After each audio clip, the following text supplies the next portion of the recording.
Comienzo con una breve reflexión, ¿no? Ya están muy lejanos aquellos tiempos, me refiero al siglo XIX, en los cuales muchos pensadores clasificaron a las sociedades mesoamericanas en el estadio medio de la barbarie, es decir, ¿no?, entre el salvajismo y la civilización.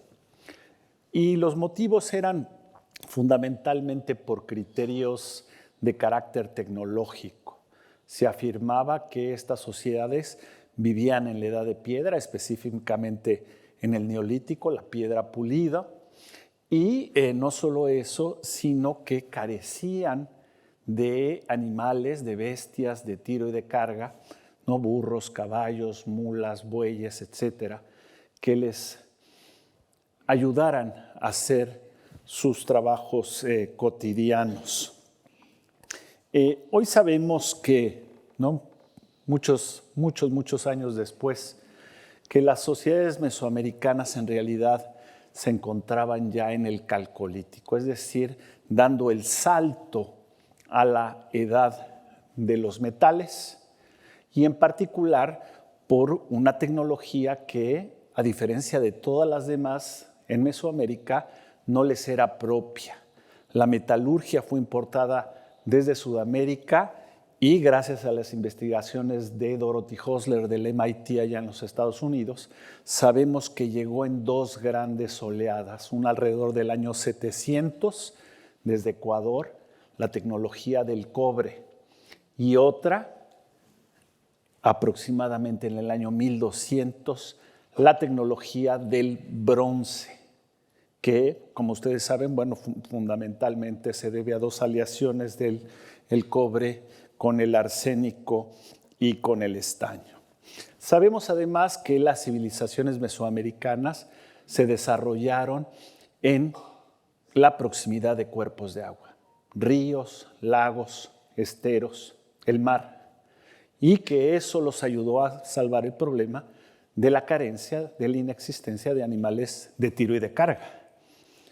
Un mismo individuo, y eso lo narra Bernal Díaz del Castillo, conquistador español, que cargaba 23 kilogramos a lo largo de una jornada.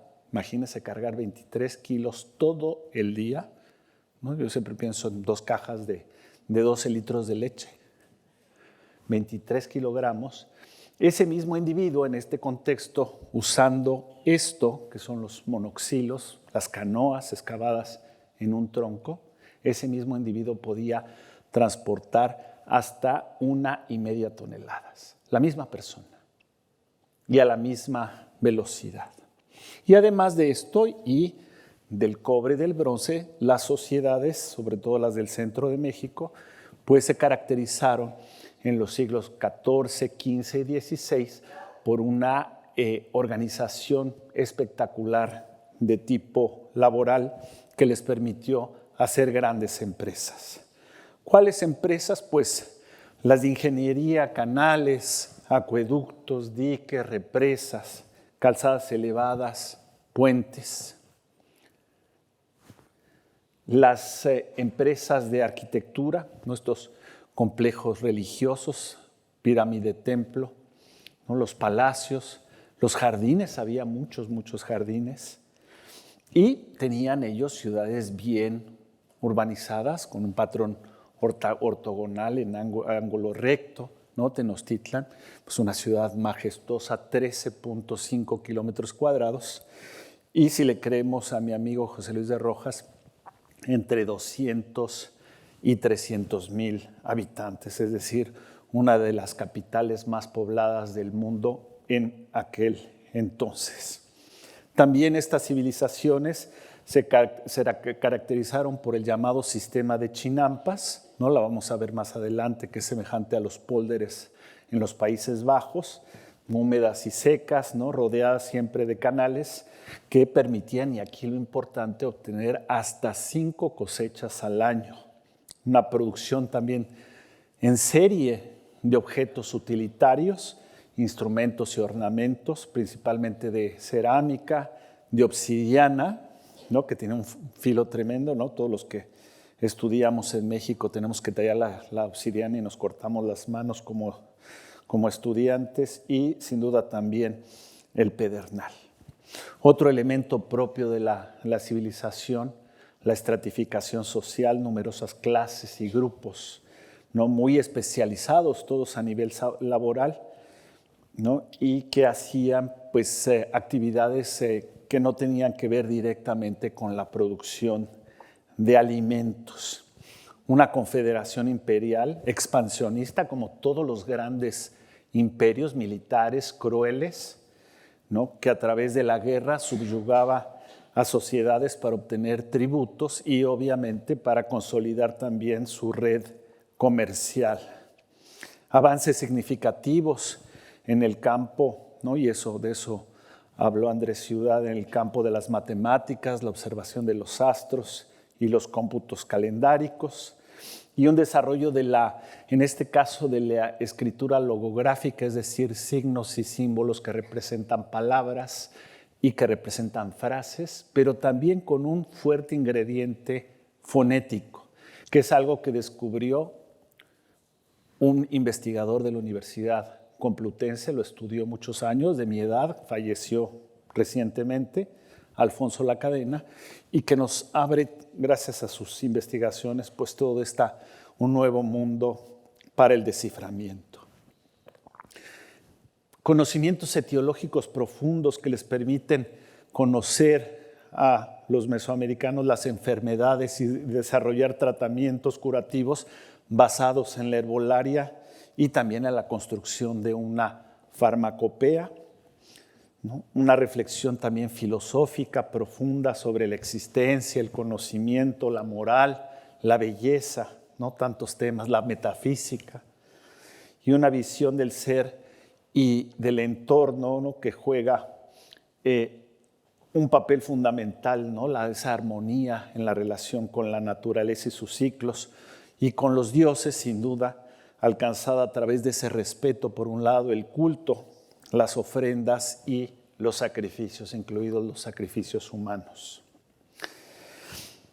Y una inigualable destreza, maestría en la transformación de las materias primas, ¿no? Generalmente preciosas, un arte excelso, ¿no? Los mexicas en particular, ya lo vieron ustedes con los mayas, se encontraban entre los grandes escultores de la antigüedad, de la historia del arte universal. ¿Cómo estudiamos a los mexicas? ¿En qué nos basamos? ¿De dónde viene la información? Y aquí esto es un verdadero paraíso para mí como arqueólogo, porque la información viene de todas partes, ¿no? Yo mismo trabajo sociedades mucho más antiguas, trabajo con los japoneses en Teotihuacán, y ahí entiendo muy poco.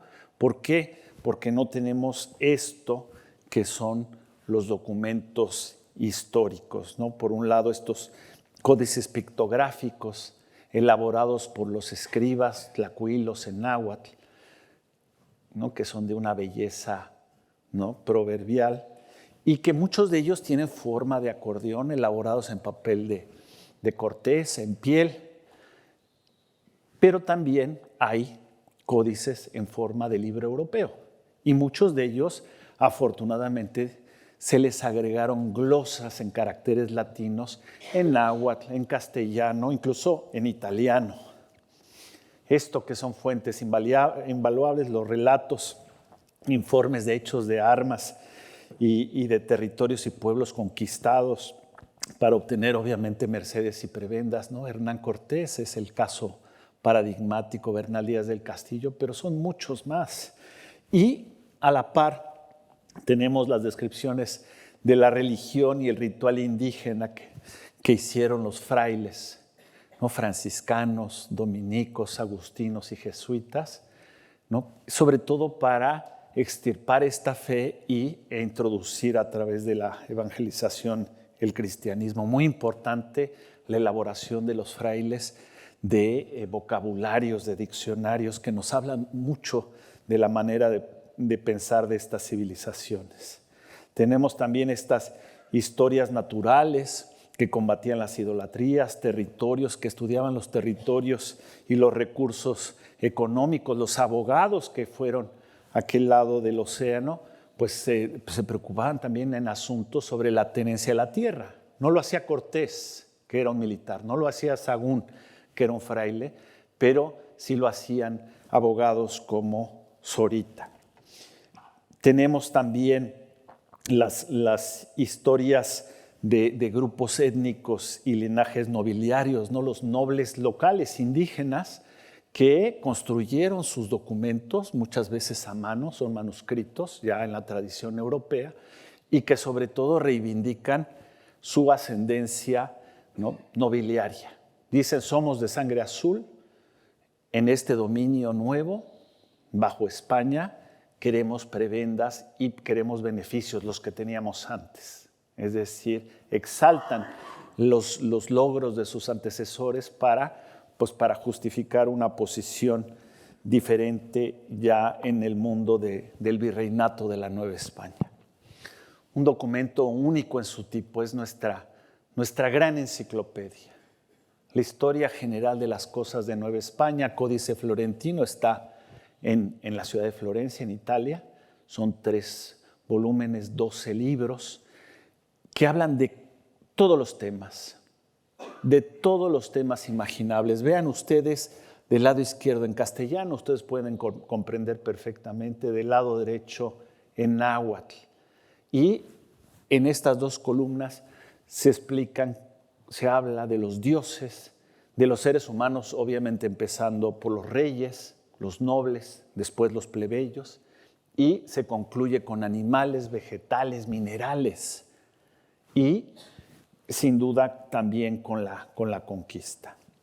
Para nosotros también es muy importante, y esto ya lo vamos a ver en la siguiente sesión, este jueves, la arqueología, los pocos vestigios a los cuales podemos tener acceso los investigadores. ¿Por qué? Porque sobre la ciudad de Tenochtitlan y todos los asentamientos circunvecinos hay un monstruo. ¿Cómo se llama ese monstruo? Ciudad de México. Todo está sepultado por toneladas de asfalto y de concreto, y entonces pues ahí los arqueólogos excavamos no donde queremos, sino donde podemos. Pero aún así recuperamos muy importante información de carácter material. Y de esos mismos contextos obtenemos, pues, sin duda, los restos esqueléticos de los seres humanos que nos ayudan a construir lo que llamamos la osteobiografía, saber de los individuos el sexo, la edad, ¿no?, la filiación étnica, ahora con muchos estudios de DNA, la procedencia, estudios de estroncio, ¿no?, y isótopos estables también de carbono, de oxígeno, y las condiciones de salud y enfermedad, ¿no? El otro día me preguntaba un periodista, había cumplido los 60 años, y me dice, ¿cómo te sientes? Pues yo muy contento. ¿Por qué? Porque esa gente que estoy excavando moría entre 35 y 40 años de edad, y yo ya llegué a los 60, ¿no? Era otra la esperanza de vida. Otra fortuna que tenemos en México es que estos pueblos están más vivos que nunca. Son millones de indígenas que hablan el náhuatl, es decir, la lengua que hablaron los mexicas, y muchas de sus costumbres, de su sabiduría, de su conocimiento, pues viene de antaño. Y eso nos ayuda, conociéndolos a ellos, estudiándolos, nos ayuda a explicar cuál es nuestro pasado. La continuidad de las tradiciones es, en ese sentido, fundamental. Vamos a entrar ahora, ya habiendo visto cuáles son las fuentes de estudio, un poquito a revisar, a vuelo de pájaro, ¿no?, cuál es la historia de los mexicas. Es una historia que apenas duró 400 años, ¿no? Andrés se fue mucho más allá, atrás en el tiempo, y aquí los primeros 2 siglos pues son muy oscuros, son muy confusos, se mezcla el mito con la historia, no nos queda claro qué sucedió allá hacia 1111. Lo que nos queda más claro son los últimos 2 siglos, que es a partir de la fundación de Tenochtitlan, 1325, y hasta la llegada de Hernán Cortés en 1519. ¿Qué es lo que sabemos de aquellos tiempos remotos? Sabemos que los mexicas vivían en un lugar llamado Aztlán. Ixtlán, Aztlán en náhuatl quiere decir el lugar de la blancura. Y por las imágenes, véanlo ustedes, es una isla, ¿no? Color rojo, flecha roja, isla,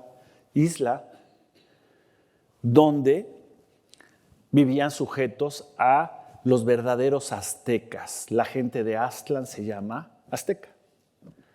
Y ellos los sometían, los subyugaban, hasta que su dios, allá arriba a la derecha, Huitzilopochtli, convertido en águila, les dice en agua, tigui, tigui, vámonos, no lo podemos tolerar más. Y entonces escapan ellos de ese lugar de la blancura y llegan, como pueden ver ustedes en las flechas azules, llegan a Colhuacán, el lugar del Cerro Torcido. Es un lugar mítico, ¿no? Son los dos primeros pasos de esa escapada. Y los maestros, mi padre era historiador, los maestros de mi padre en los años 40 y 50 estaban obsesionados en ubicar en el mapa de México la ciudad de Aztlán. Hicieron todos los esfuerzos, estudiaron a fondo las fuentes, hicieron excavaciones arqueológicas, por ejemplo en Mezcaltitlán, que lo vemos allá arriba a la derecha, en esa isla, para ver si ahí era el Aztlán que mencionaban los mitos. Y no encontraron nada. Y lo vamos a ver más adelante, parece que Aztlán nunca existió. Como la Jerusalén celestial estaba muy lejos, no se materializaba más que en sus réplicas. La cuestión es que salen los grupos, salen todos estos 8 grupos guiados por 4 teomamaque o cargadores de bultos. Fíjense, puse la flechita roja porque va una mujer, ¿no? Dice en México, ahí está la prueba de que la mujer tenía una importancia en el México prehispánico, pero pues va hasta atrás, ¿no? Digo, el machismo nos viene de algún lugar, ¿no? Por cierto, en el último número de Arqueología Mexicana, querido Andrés, que por ahí estás, ¿no? Está dedicado a las mujeres en la sociedad maya. Es interesantísimo con los últimos desciframientos de la escritura. La cuestión es que esos 8 grupos van por un territorio desértico, agreste, por lo que se infiere que venían del norte, y en algún momento otra vez se les aparece Huitzilopochtli arriba a la derecha, en forma de águila. A veces se les aparecía en forma de otro animal que era igualmente beligerante que el águila, que es el colibrí, ¿no? Los colibríes son bravos, ¿no? Esos los tenemos mucho en México. Bueno, todo el continente americano no existen de manera endémica en Europa. Y entonces se les aparece, en este caso en forma de águila, Huitzilopochtli, su dios, su patrono, su líder, y les dice: estos son sus instrumentos, el arco y la flecha, la red, pero ustedes ya no se van a llamar aztecas, como sus amos. Ustedes se van a llamar mexicas.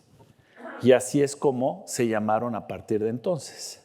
Por desgracia, la confusión surge con Humboldt, ¿no? A principios del siglo XIX, y pasó del aztec, que él escribía en francés, aztequen, aztequi, aztecs y aztecas, que no corresponde al nombre verdadero a estas personas, ¿no? Es como hoy día evitamos decir ya esquimales, decimos, por poner un caso, inuit.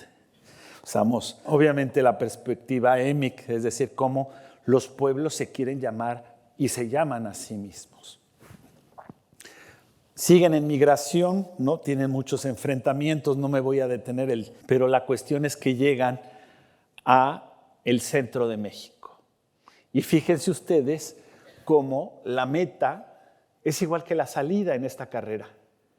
¿Ya vieron? El penúltimo lugar en llegar también es Colhuacán, otra vez el Cerro Torcido. Y llegan a un lugar que es una isla, y cuando llegan, dicen varios documentos históricos, todo, absolutamente todo se vuelve blanco. El agua, los peces, los cañaverales, todo se vuelve blanco. Es Aztlán. Y le van a llamar ellos Tenochtitlan o Mexico Tenochtitlan. Vean Aztlán, vean Tenochtitlan, una es la imagen especular de otra y parece que esa es una construcción que los mexicas hicieron ya posteriori, como imaginaron su origen mítico, pues con una ciudad idéntica a la ciudad que ellos fundaron y que fue capital imperial. Vamos a visitar rápidamente el lugar al que llegaron, ¿no? En este mural espléndido de Luis Covarrubias vemos que hay 3 grandes valles altiplánicos fríos de más de 2,000 metros de altitud.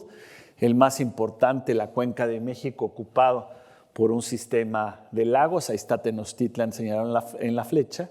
Y un cuarto valle al sur, ¿no? Bajo la línea roja, Valle de Morelos, que es un valle de tierra caliente, es donde está Cuernavaca. El lugar de la eterna primavera, le decimos, porque siempre hay flores. Es tropical y ahí muy importante crece el algodón. Cuando llegan los mexicas a la Cuenca de México, ya había 1 millón de habitantes. Imagínense, todo estaba ocupado por pueblos, sobre todo de origen que hablaban el náhuatl y el otomí. Ahí están los diferentes pueblos.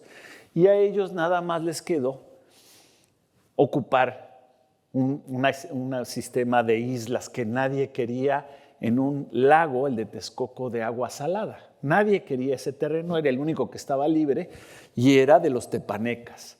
Entonces lo ocuparon, pero pagando obviamente una renta. Ese lugar era espectacular, ese lugar donde yo vivo, ahora una ciudad caótica de 21 millones de habitantes, menos contaminada que hace 20 años, pero caótica, 5,5 millones de automóviles, imagínense ustedes. Y el techo lo ocupaban los volcanes, del lado izquierdo el Iztaccíhuatl, la Mujer Blanca, del lado derecho el Popocatépetl, el Cerro que humea. Uno de 5,230 metros, el otro de 5,393 metros sobre el nivel del mar. Son espectaculares, ¿no? Son nuestros últimos glaciares. Con el cambio climático estamos acabando con ellos. Y para todos estos habitantes, este 1 millón de personas que vivían en la Cuenca de México, en un área de 7,000 kilómetros cuadrados, pues había toda suerte de recursos. Vamos a ir de arriba hasta abajo, sobre todo los bosques. Algunos de ellos nos quedan, estos bosques de coníferas, ¿no? Para la madera, para el carbón, para tantos otros recursos. La fauna, ¿no? Las águilas reales, ¿no? Que también existen en Europa. Y muchos animales silvestres, ¿no? Que vivían ahí en libertad y que aportaban un ingrediente proteico sustancial a la dieta de los habitantes. Todo esto es del Códice Florentino que hizo Fray Bernardino de Sahagún con sus colaboradores indígenas.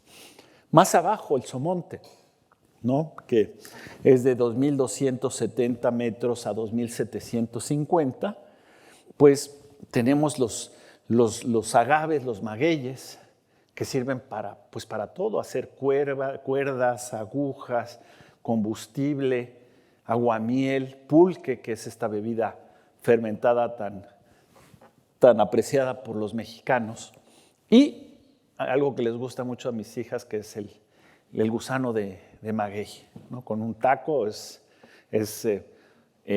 ya algunos veo que se estremecen, es comida de sibaritas, ¿no? Es realmente. Y allá abajo a la derecha las chumberas, ¿no? Que pues aquí se desarrollaron también en España, en las Baleares, por ejemplo, ¿no? Se consume mucho el higo chumbo, por ejemplo, ¿no? Le hacemos nosotros la tuna.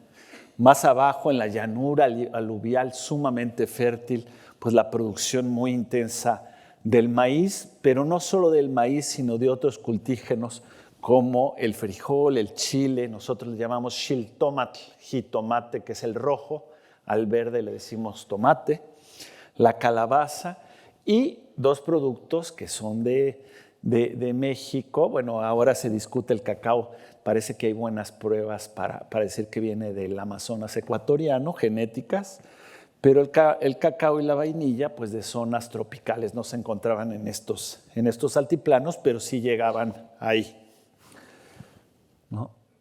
Fauna silvestre, seguimos con los jumiles al centro, que saben como anís, y lo que llamamos nosotros los chapulines, ¿no? Los saltamontes, que los cocinamos con ajo, chile, limón y sal, ¿no? Yo hace rato le decía aquí a unos chicos que les intenté, a mis estudiantes de la Sapienza en Roma, les intenté que los probaran y regalándoles 3 puntos en el examen, nadie quiso. Fauna doméstica también se come, el perro, el pavo y obviamente las abejas que producen la miel.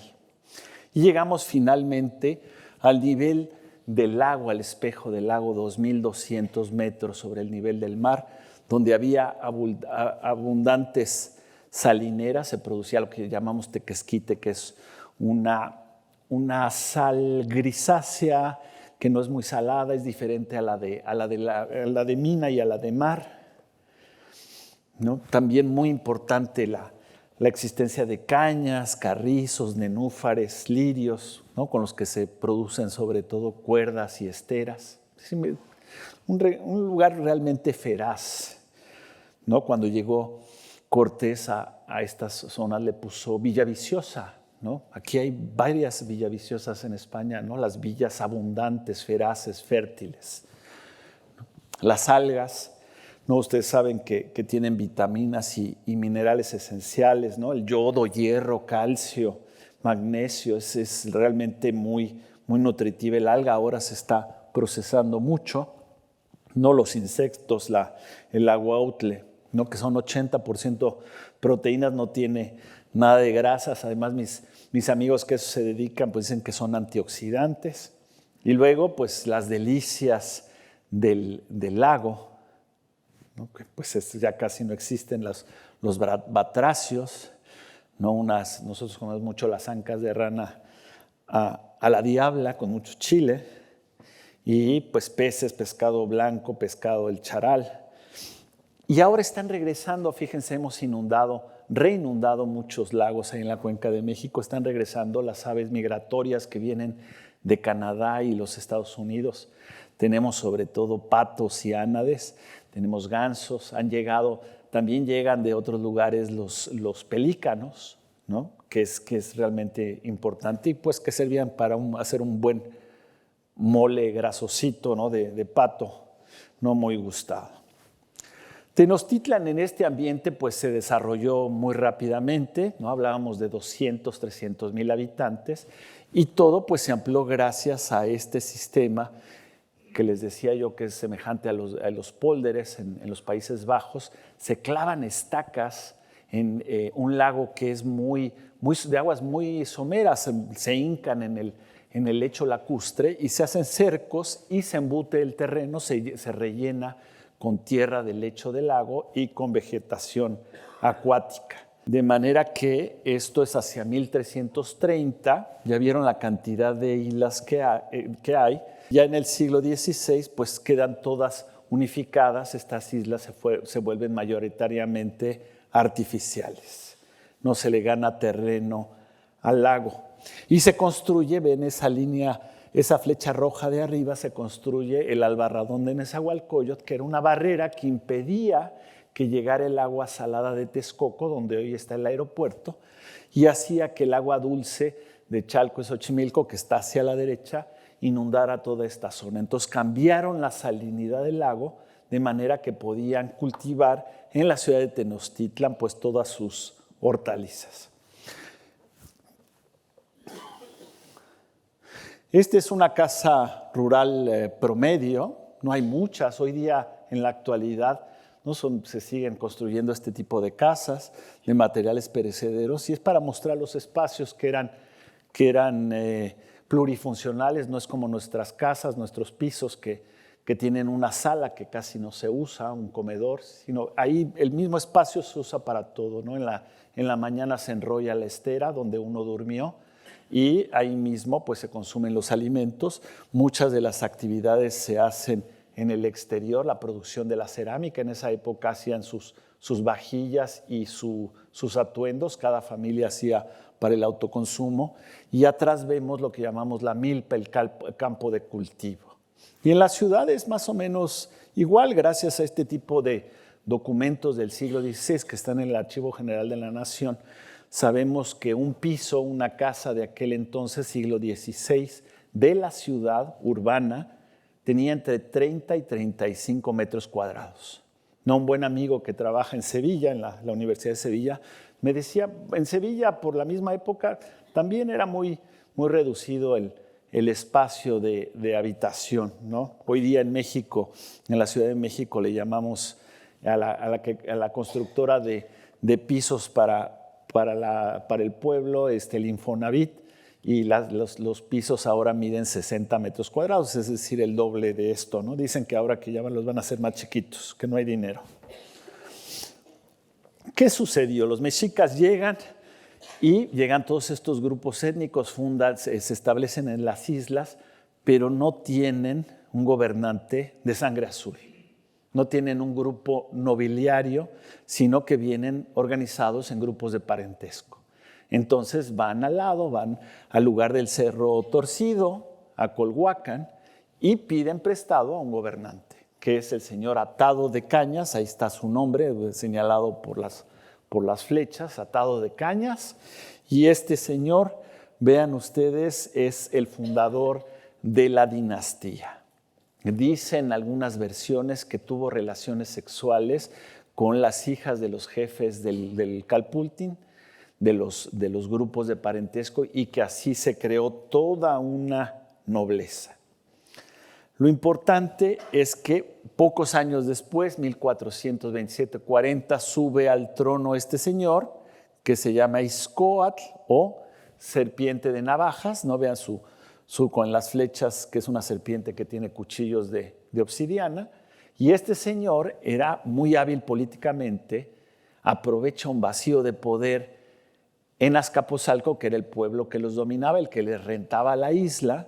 Muere Tezosomo, que era su gobernante, asciende al trono Maxtla, que era el hijo, y él aprovecha esa coyuntura y vence Azcapotzalco y logra la independencia de Tenochtitlan.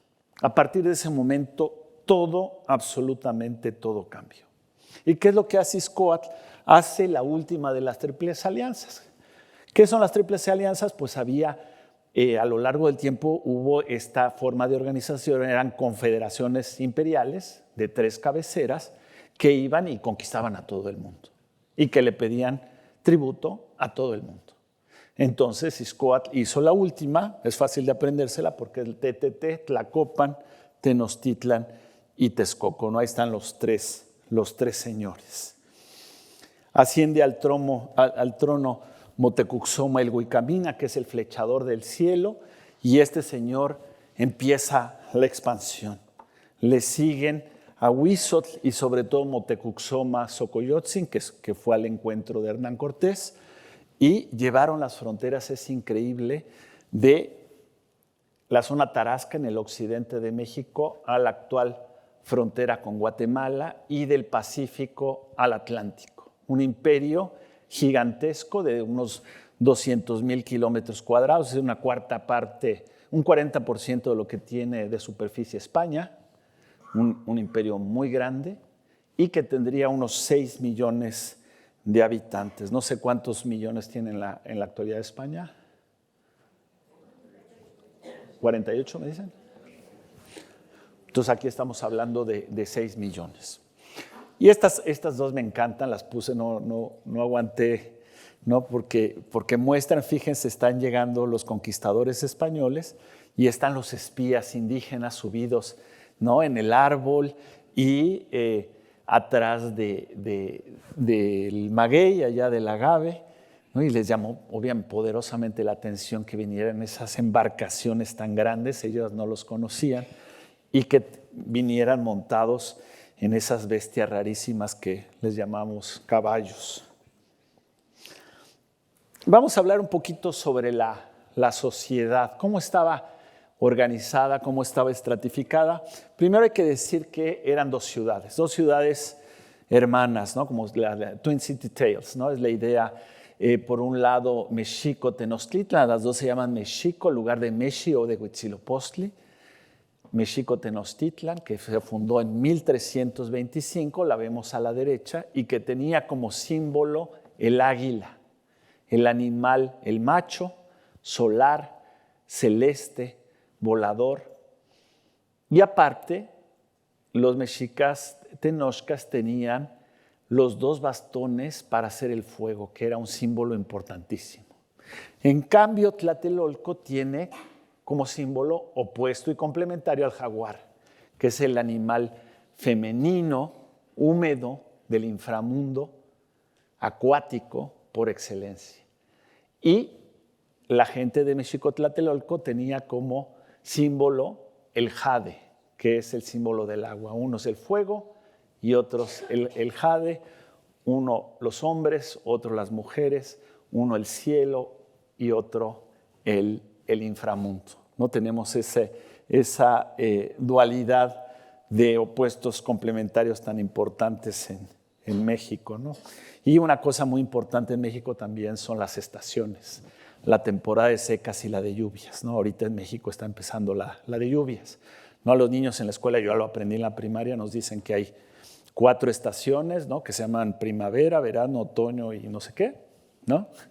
El invierno lo vemos en los aparadores de Liverpool, que es como el Corte Inglés, porque es nieve de plástico, ¿no? Pero en realidad solo estamos al sur del trópico de Cáncer, solo tenemos 2 estaciones secas y lluvias, ¿no? Esa obsesión total por la dualidad.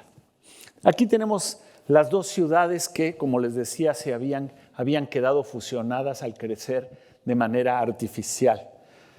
Tenochtitlan al sur de la línea roja, Tlatelolco al norte. En algún momento, en 1473, Tenochtitlan conquista Tlatelolco y lo ocupa. Y Tenochtitlan estaba dividida en 4 grandes cuarteles, al centro de los cuales, eso lo vamos a ver la próxima sesión. Al centro estaba el recinto sagrado y los palacios y la gran plaza. Y en esos 4 grandes carteles, pues tenemos, vean ustedes, un total, y en la parte superior, de 68 calpultin. Toda la ciudad estaba dividida en lo que pues nosotros podríamos llamar barrios, ¿no? Cada uno de esos 68, véanlo, cada uno tiene un número allá. Cada uno es una suerte de barrios, es lo que se parece a nuestra organización, en donde habitan solo familias endogámicas. No es bien visto que uno se case, ¿no?, con alguien del barrio. No puedo ir a buscar yo pareja fuera del barrio. Es endogámico. Hablan son de la misma etnia, que son náhuatl, y hablan la misma lengua, el náhuatl. Pertenecen al mismo gremio, algunos son ceramistas, otros son orfebres, otros se dedican a hacer esteras. Todos pagan en conjunto, no hay capitación, todos pagan en conjunto un tributo.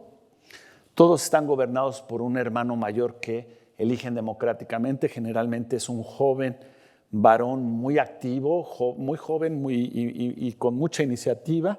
Tienen una escuela, el Telpochcali, forman un batallón militar y tienen un patrón, ¿no?, como un santo patrón.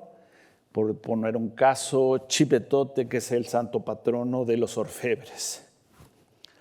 Y la gente que vive así, que es la que está hasta abajo, los funcionarios del barrio, el calpuli, los calpuleque, esta gente ocupa pues la base de la pirámide. Y hasta arriba tenemos al rey y al virrey, ¿no?, Tlatoani y Cihuacóatl, los integrantes de los consejos, los funcionarios, la familia real, los cortesanos. Y justo en medio tenemos a los plebeyos que están privilegiados, militares distinguidos por haber atrapado enemigos en el campo de batalla, los artesanos de alto nivel, artistas que viven en el palacio, los burócratas también de alto nivel y, muy importante, los comerciantes, ¿no?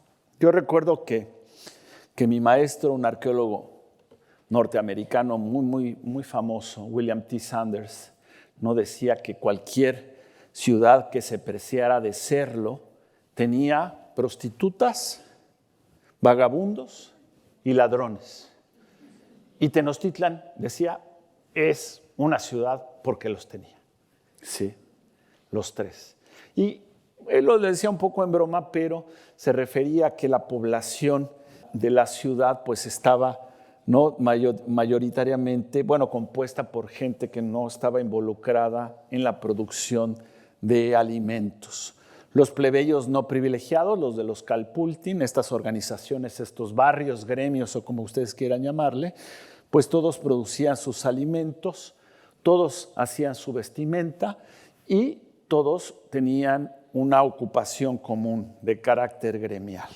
Luego vamos ascendiendo, los plebeyos privilegiados, vean ustedes a la izquierda, ¿no? Aquí tenemos los orfebres, por ejemplo, los artesanos que viven en palacio, tenemos a los comerciantes que van a obtener sobre todo materias de lujo para los gobernantes, los guerreros que se distinguen en el campo de batalla, los escribas, tlacuilos, ¿no? Pintores, y también los músicos, los saltimbanquis, los chocarreros, los enanos que amenizaban al rey en su corte, ¿no? Como en muchas otras sociedades. Aquí está, me encanta esta imagen, ¿no? Moctezuma en el palacio, ¿no? En la parte superior, abajo estaban las salas de consejo, él vivía en la parte superior, y dice Fray Bernardino de Sahagún, ¿no? Con preocupación, que tenía 80 concubinas, pero pues que no les cumplía, ¿no? Y dice otras cosas, no las voy a mencionar ahorita, son indebidas, pero vean, los nobles, las mujeres nobles. Muy interesante, como en todos lados, los nobles tienen privilegios.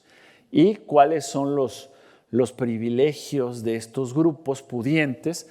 Pues entre ellos el fumar, arriba a la izquierda, ¿no? Era exclusivo para los nobles fumar tabaco, oler flores, sobre todo los varones, los hombres siempre tenían una flor en la mano, los nobles, y olían su fragancia. Abajo, consumir hongos psicotrópicos y viajar al más allá. Y, muy importante, del lado derecho, beber el cacao espumoso, el chocolate. Todo es privilegios de la nobleza. Ahora les quiero mostrar lo que me encanta, que nos expresa muy bien cuál es el ciclo de vida. Es un libro que se encuentra en la Bodleian Library de la Universidad de Oxford, en Inglaterra, y lo conocemos como Codex Mendoza o Códice Mendocino, ¿no? El primer virrey en la Nueva España, virrey Antonio de Mendoza, lo mandó a hacer para hacérselo llegar al rey de España y que él pudiera conocer mejor sus nuevos dominios. ¿Qué sucede? Que elaboraron este códice y que en el camino la nave española fue interceptada, todo parece indicar, por los corsarios franceses. De manera que esto llegó a la corte de Francia y después, por azares del destino, a Inglaterra. Lo interesante es que este códice tiene una sección que le llaman etnográfica y que nos demuestra muy bien cuál era el ciclo de vida. Y es muy sabroso porque nos cuenta muchos detalles que de otra manera no sabríamos. Por ejemplo, ahí está la cuna, ya vieron la flecha de la izquierda, la cuna del bebé, que a los 4 días de haber nacido es llevado ahí está la mujer parida, ustedes lo pueden leer arriba a la izquierda, es llevada por la partera a la ceremonia del bautismo.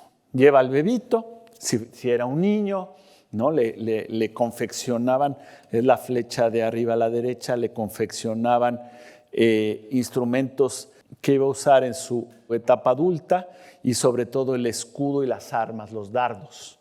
Y lo iban a enterrar al campo de batalla. Si era niña, le daban las escobas para barrer y los instrumentos del hilado y del tejido. Y los enterraban en el centro de la casa, ¿no? Mi padre, que era historiador, y ahí los tengo yo, me hizo cuando yo nací, me hizo mi escudito, ¿no? Lo interesante es que pasan los días y lo que hacen los padres de la criatura es una promesa. Y dependiendo si el niño es noble o es plebeyo, pues si es noble, pues va a ir a la escuela religiosa, mayoritariamente religiosa, y si es plebeyo, abajo a la derecha va a ir a la escuela militarizada. Y entonces empieza ya la vida antes de la escuela, ¿no?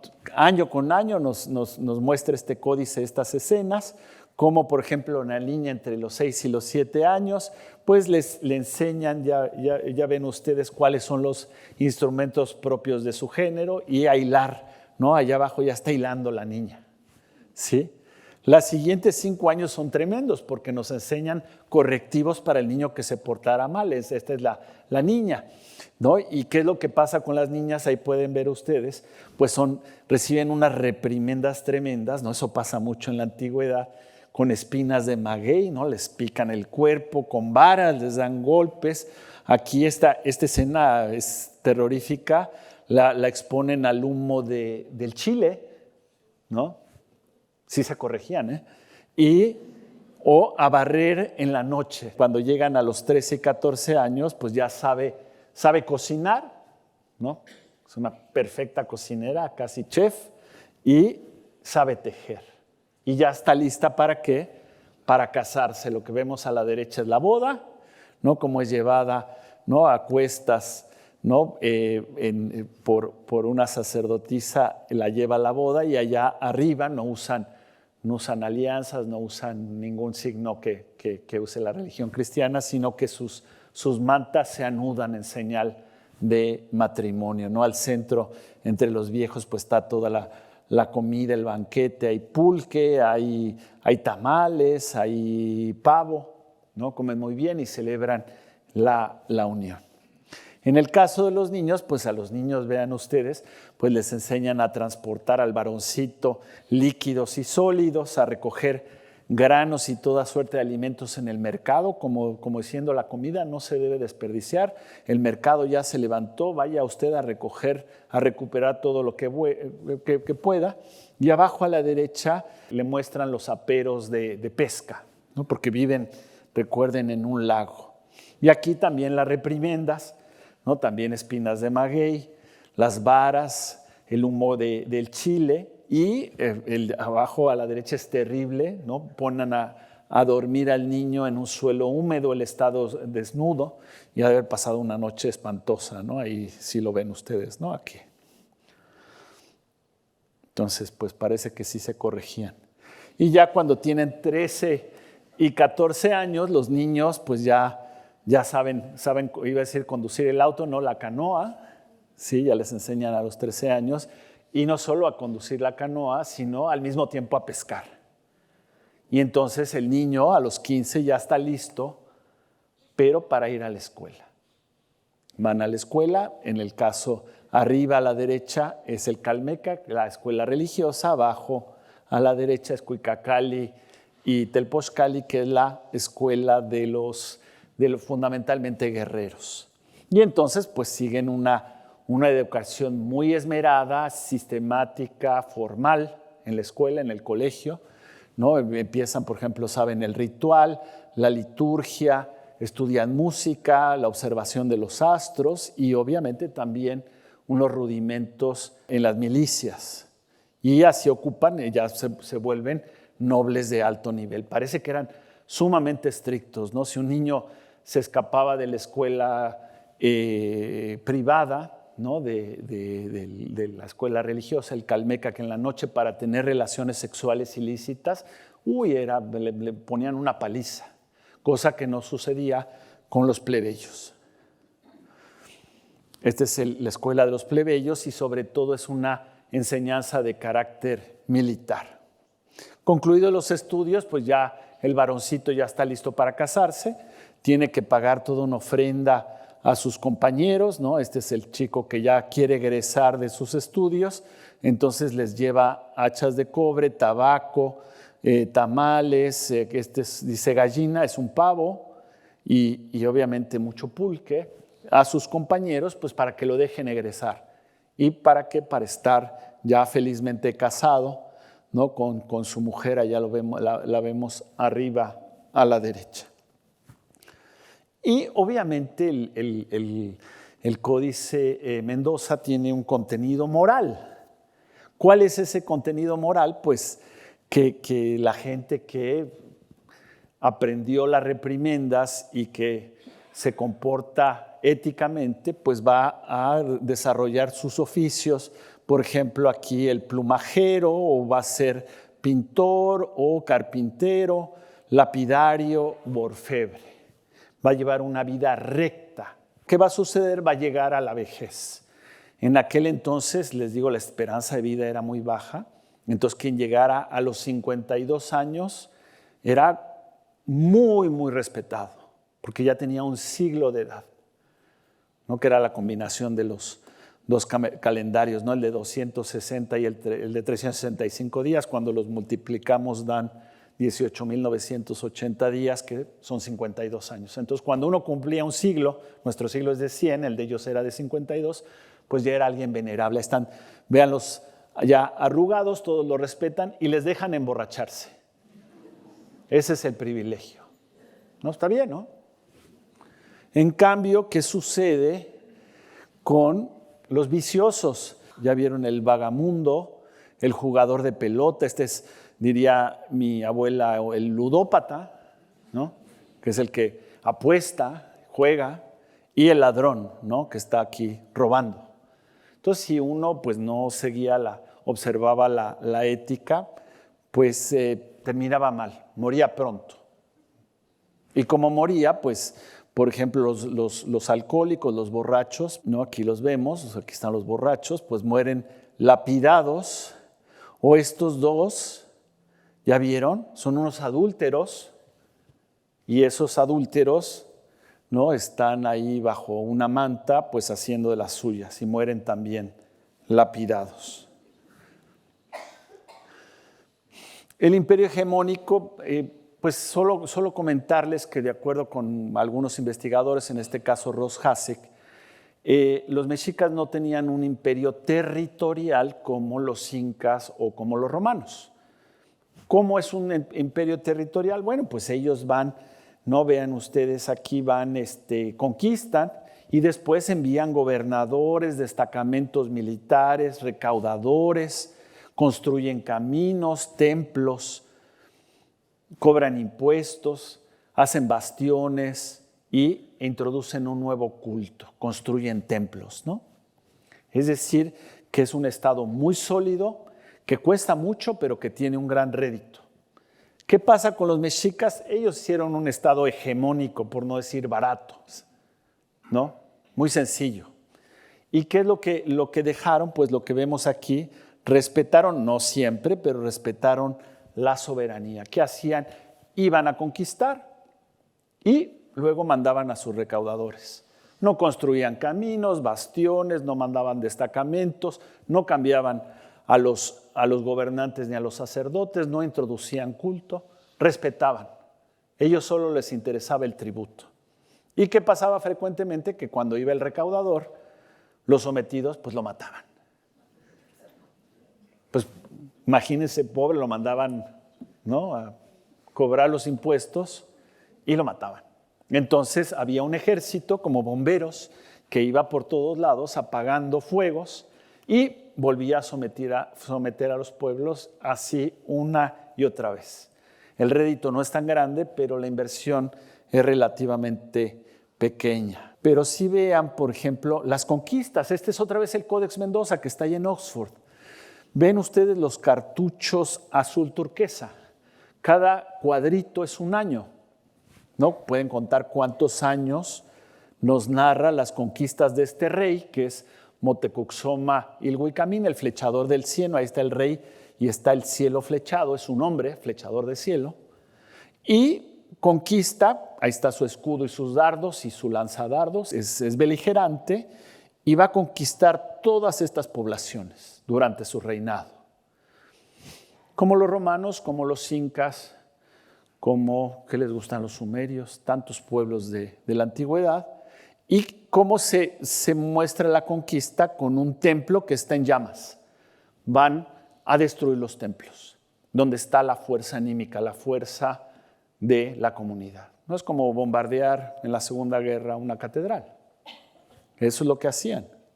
Los destruían, y aquí está el topónimo Cuauhnáhuac, que cuando llegaron los conquistadores españoles, pues Cuauhnáhuac está medio complicado de pronunciar, le pusieron Cuernavaca, que es esta ciudad que les mencionaba hace rato, que es muy bonita, que está al sur de la Ciudad de México, quiere decir el lugar rodeado de árboles. Y cada uno de estos pues son otros pueblos. Y así es como se construye un gran imperio, que es el que conocieron los conquistadores españoles, 38 provincias, y cuando llega Hernán Cortés, con un olfato tremendo, se da cuenta que hay un descontento contra la Triple Alianza, porque bien los había conquistado. Y entonces se suman al ejército español, pues todos los pueblos que eran sus antagonistas o que estaban subyugados no solo por los mexicas, ¿no?, sino por esta Triple Alianza, las tres T's. Estos son los impuestos, vean ustedes, es el mismo documento, el Codex Mendoza, ¿no?, de Oxford, y vean, son dos láminas muy distintas. La de la izquierda nos muestra un tributo de una zona muy próxima a Tenochtitlan. ¿Qué es lo que tributaban los pueblos cercanos? Pues sobre todo maíz y frijol, trojes de maíz y frijol, mucha madera, mucha leña y uniformes de guerra y mantas. Las mantas son dinero, son como nuestros billetes, ¿sí? Mantas obviamente de algodón. En cambio, cuando van más lejos, pues no van a traer frijol y maíz.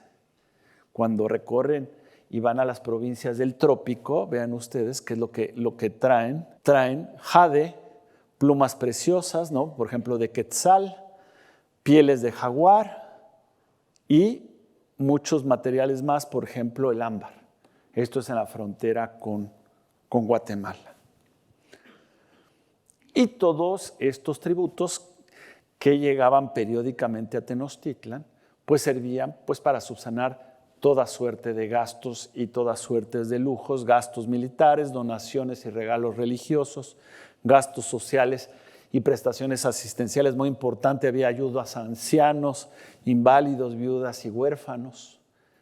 Eso se mantenían con los tributos, regalos a embajadores, obras públicas, empleados, artesanos y pago excepcional a artistas, ¿no? Se dice que Moctezuma mandó a esculpir su imagen en Chapultepec y cuando fue a verla quedó enamorado de su propia imagen, ¿no? Moctezuma tenía un ego gigantesco, se enamoró de su imagen y a los escultores les regaló esclavos, maíz, frijol, mantas y muchos metales. Este es el bellísimo mural de Diego Rivera que reconstituye el mercado, que es contraparte del